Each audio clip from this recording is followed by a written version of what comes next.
É isso mesmo. Hoje nós estamos aqui no escritório de advocacia do Dr. Aires Furquim, que vai trazer um pouco do conhecimento para vocês aí de casa sobre a política do nosso Brasil, né, Dr. Aires? Fala um pouquinho para a gente sobre essa reforma, nova reforma da política. O senhor acha que a reforma diminui, ela acaba com a corrupção ou não? O que é a forma que o senhor vê nessa reforma? Bom, a reforma, na verdade, ela vai ser implementada, ela vai ocorrer para exatamente após a eleição. Ou seja, nessa eleição de outubro de 2018, não haverá mudança alguma. Por exemplo, a cláusula de barreira só vai valer para a próxima, porque precisa contar os votos desta eleição para saber quais partidos tiveram aquele mínimo de 1,5% no país inteiro. A única coisa que mudou para essa é o financiamento de campanha, porque criaram um fundo de aproximadamente 1 bilhão e 800 milhões. Só que não ficou muito claro de onde vem totalmente esse dinheiro. Nós temos aproximadamente 900 milhões de reais que já faziam parte do fundo partidário. Dessa diferença até agora, tem também uma renúncia, porque aquilo que era gastado com a propaganda eleitoral gratuita, que não vai existir mais, será direcionada para as eleições. Aí nós temos um furo de 300 milhões, ou seja, da onde virá? Possivelmente não virá esse dinheiro. Em resumo, nessa alteração é melhor, porque sabe-se quanto que a União vai gastar com as eleições. E não cairíamos na obrigatoriedade de uma corrupção tamanha como temos.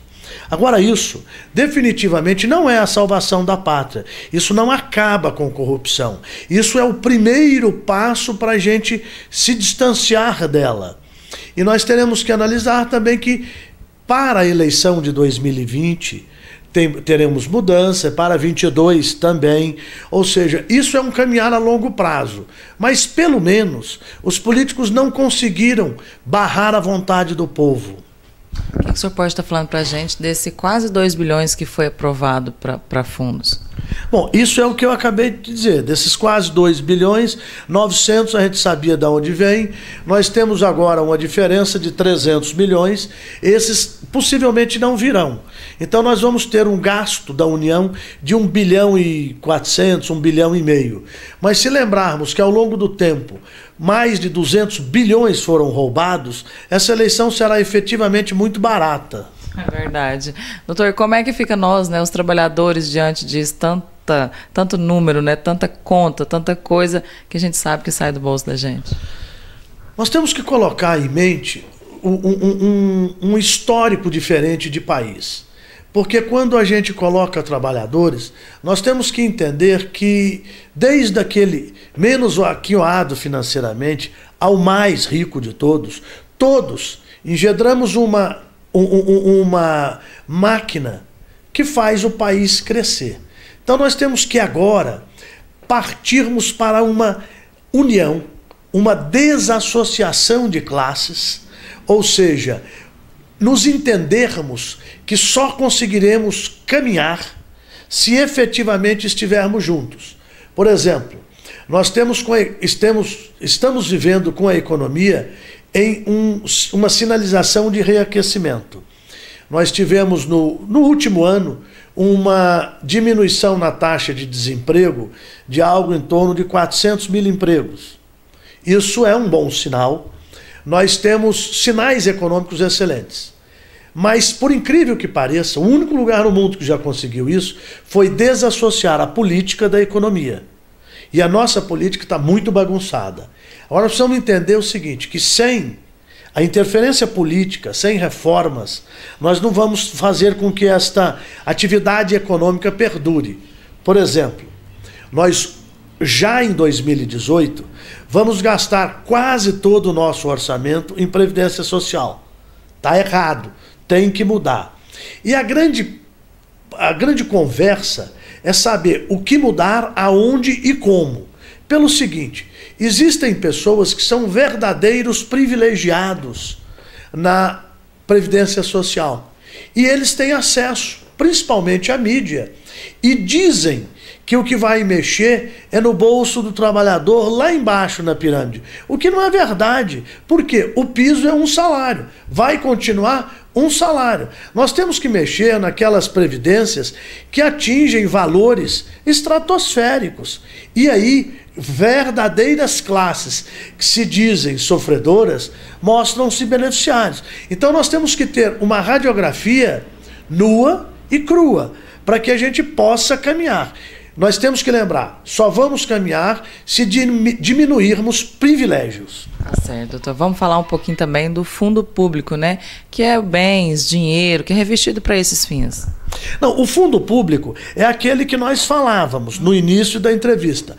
Só que ele tinha uma nomenclatura de fundo partidário e tinha mais ou menos 900 milhões de reais ao ano. Agora nós mudamos, ele vira um fundo público partidário eleitoral, indo até 1 bilhão e 800 milhões aproximadamente, mas com certeza não vai atingir 1 bilhão e meio, e isso esse valor, ele ocorre o aumento em anos eleitorais. Nos anos que não terão eleição, ele volta para aqueles 900 milhões.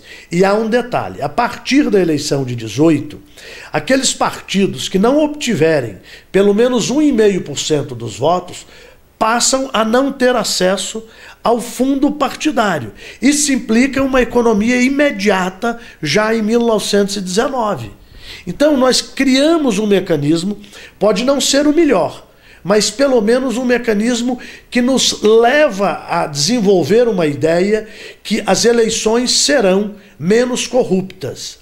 Agora nós temos que colocar na cabeça, a corrupção não é só eleitoral, ela está endêmica, todo mundo está sofrendo isso. Então nós temos que corrigir a eleição e continuarmos corrigindo. Tá certo, doutor. Agora vamos falar um pouquinho sobre as propagandas políticas, né?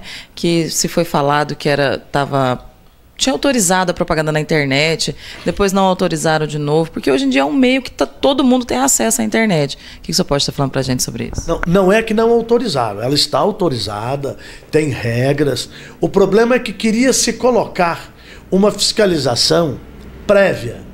E aí é absolutamente impossível, porque o mundo virtual não permite isso. E outra, a fiscalização prévia, ela é algo imperfeito, porque fiscaliza algo que ainda não existe. Então o que é que a legislação caminhou no seguinte, em havendo abusos no mundo cibernético, poderão sofrer sanções o partido e diretamente o candidato. Sanção que pode levá-lo, inclusive, à proibição de participar de eventos na internet. Então, como será a primeira grande eleição brasileira em que o principal veículo de comunicação será a internet, nós teremos falhas, mas já temos uma regra inicial. Tá certo, doutor. Agora, para finalizar, um conselho. Para muitos que a gente fala sobre política, fala, eu não vou votar, eu vou anular, não vou nem vou lá votar. O que o senhor pode estar aconselhando essa pessoa que, ou seja, está cansada já desse assunto de política e com tanta corrupção? Olha, o seu cansaço vem, possivelmente, do voto errado. Abster-se de votar ou anular o voto é deixar para que aqueles que estão aí continuem a decidir. Você deve, na verdade, votar desvinculadamente, pensando no coletivo e pensando que só pessoas que não têm comprometimentos criminosos é que podem nos levar adiante.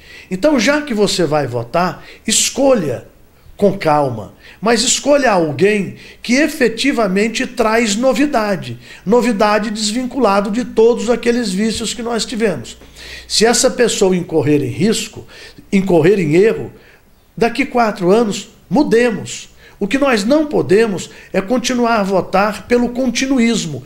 Ou se não votarmos, nós vamos permitir que aqueles que estão no continuismo, no erro, se permaneçam eternamente no poder. Então o nosso voto é absolutamente imprescindível para que nós começamos a mudar. E a mudança precisa de um projeto. E o projeto parte por Vida Nova. Doutor, explica para a gente a diferença do voto em branco e o voto nulo. O voto em branco, ele será absorvido para o contingente. Então, para você fazer aquela conta que eles chamam de quociente eleitoral, o voto branco é contado.